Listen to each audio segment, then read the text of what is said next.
What's up, Easy Bakers? So for today's video, honey, y'all know Cinco de Mayo is coming up. Okay, so I decided to make these wannabe Bria chicken pull-apart tacos.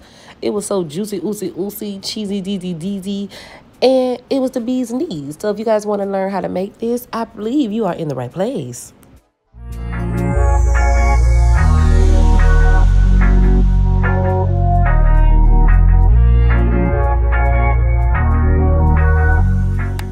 So the first thing you want to do is cook your chicken. I decided to pan sear my chicken breast, but you're more than welcome to boil it, put it in the oven, whatever is easier for you. So to my iron skillet, I added two seasoned chicken breasts. I did cut my chicken breast in half. I had it so it's a total of two, but I cut them in half to make four so they can cook evenly.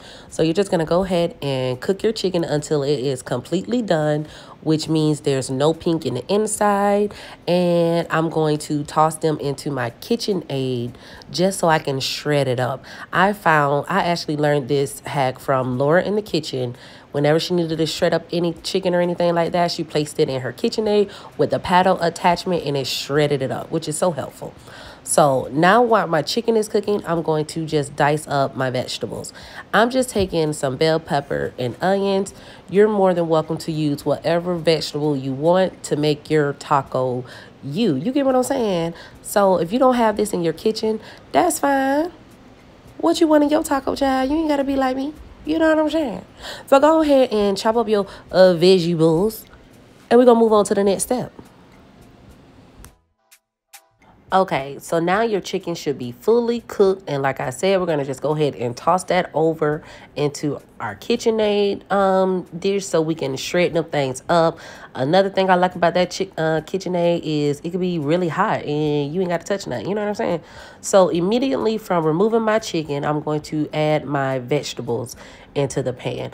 You do probably want to add, if you don't have enough oil or butter, probably add a little bit more just so you can make sure that you saute your vegetables really nicely. And all of that gunk that's at the bottom of that pan, we gonna do what?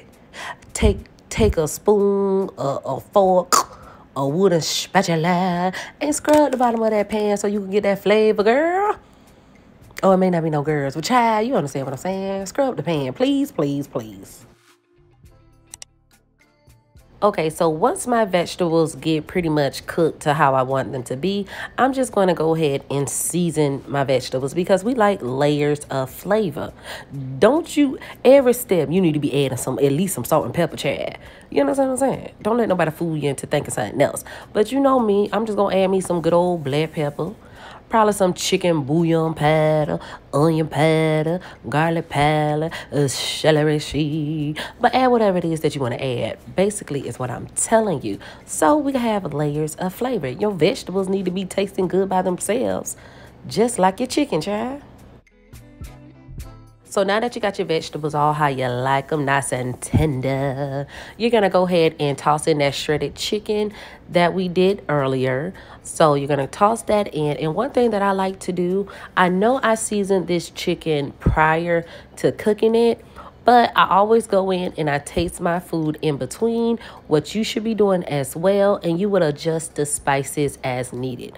Now for me, when I taste this chicken, I'm like, come on, get a little taco seasoning on there. You know, a little taco seasoning. Because that's what my chicken needed. Now, your chicken may not need that. You might season it down, at the beginning. I ain't season mine down like that.